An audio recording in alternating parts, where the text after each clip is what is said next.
Olá, vamos à leitura da lição de hoje, segunda-feira, 21 de julho. Quem endureceu o coração do faraó. Verso para memorizar.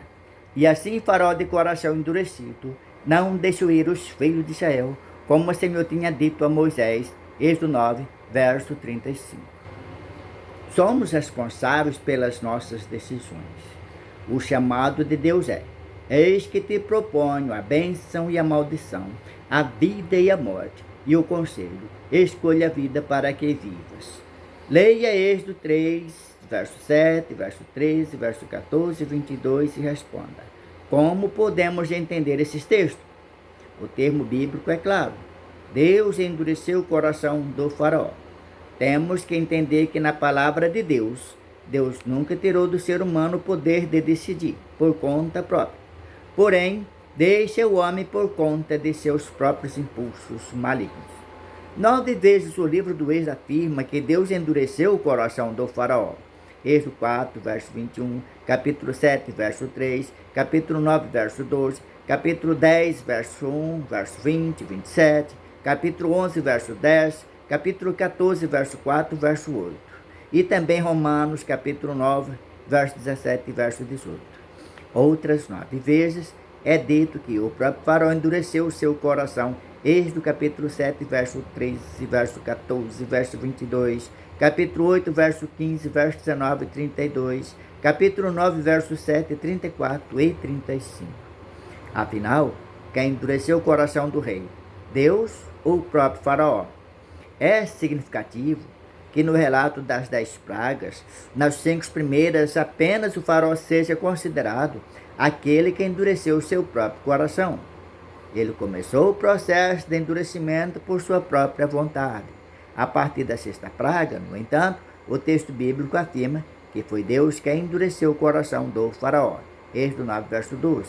Isso mostra que Deus fortaleceu ou aprofundou a própria escolha do faraó, a sua decisão voluntária, conforme havia dito a Moisés que faria.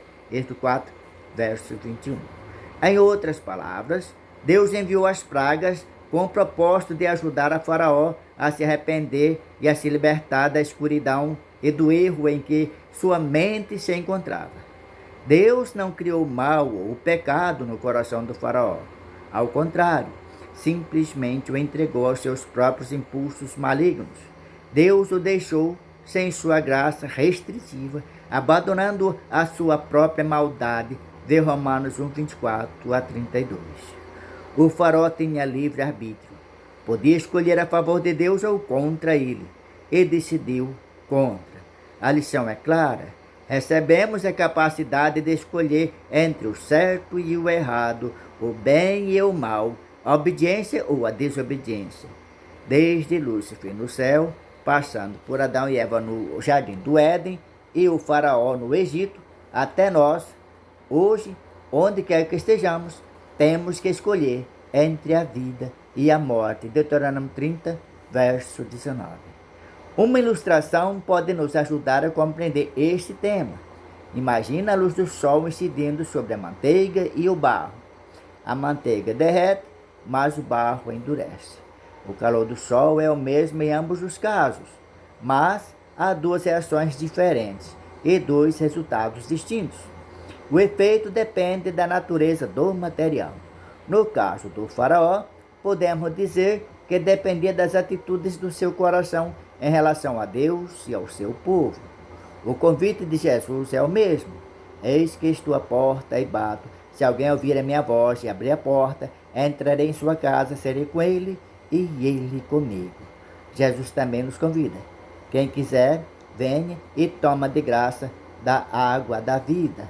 Jesus garantiu: eis que estou convosco até o final dos séculos. É uma presença constante. Deus nunca nos deixa sós e Ele nunca nos deixa sem a oportunidade de ter que tomar uma decisão. O objetivo desse canal é te levar mais perto de Deus, mais próximo dos outros e ter uma experiência diária com a palavra de Deus. Lembrando, nem só de pão vive o homem, mas de toda a palavra que procede da boca de Deus. Junte-se conosco ao se inscrever nesse canal, compartilhar, deixar seu comentário e o sinalzinho que gostou. Também te convidamos a conhecer a TV Novo Tempo, o canal da esperança.